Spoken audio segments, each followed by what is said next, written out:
आनंद झाला मला, चालायला लागले ते आनंद झाला, आनंद झाला मला. येत नव्हतं, दोन जणी मला धरून चालायचे.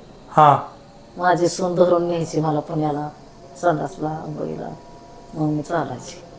आता इथं आल्यावर चालायला लागली. तू लयच हसता, चेहऱ्यावर लयच हसू. तुम्ही त्या दिवशी कणिक मळ्याने पाय मळला, दुसऱ्या दिवशी पासून मी चालायला लागले. मग माझ्या ध्यानात आलं, सरांनी पाय माझा ही केला म्हणजे आज मला चालायला यायला लागलं. असा कणिक मळ्याने पाय मळला माझा, सैलच आहे बघा. आणि दुसऱ्या दिवशी मी विचार करते, सरांनी माझा कणिक मळ्याने पाय काल मळला आहे, आज मला चालायला यायला लागलं. मावशी, आपल्याकडे दोन सुनांनी दोन्ही बाजूला पकडून आणलं होतं. आज किती दिवसात चालायला लागला सांगा तुम्ही? आज 9 दिवस झाले सर. आज एकटी चालताय का धरावं लागतं तुम्हाला? एकटी चालते. 9 दिवस झाले. आज 3 महिने एका जाग्यावर होते.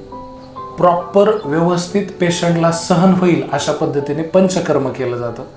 आता ह्या मावशीचा जो आजार होता तो पॅरालिसिसचा आजार आहे. कर्नाटककडे जाऊन फिरून आलेत म्हणतायत आणि त्या इथं आल्यानंतर आज चालू लागलेत. ते आमचे थेरपिस्ट असतील, आमच्याकडे जवळजवळ 9-10 जणांचा स्टाफ आहे. तर या सगळ्यांच्या माध्यमातून जे यशस्वीपणे काम घडलं जातं की नाही, त्याने आम्हाला पण समाधान होतं ज्यावेळेस आमच्याकडचे पेशंट चेहऱ्यावर हास्य दिसून चालू लागतात, है की नाही? कसं वाटतंय सांगा त्यांना आता तिथं? छान वाटतंय मला आता.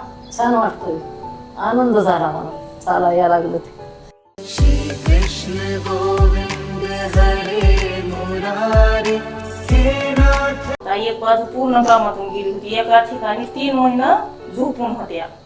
दोघी जणी उठवायचो, टॉयलेटला, बाथरूम मध्ये न्यायचो.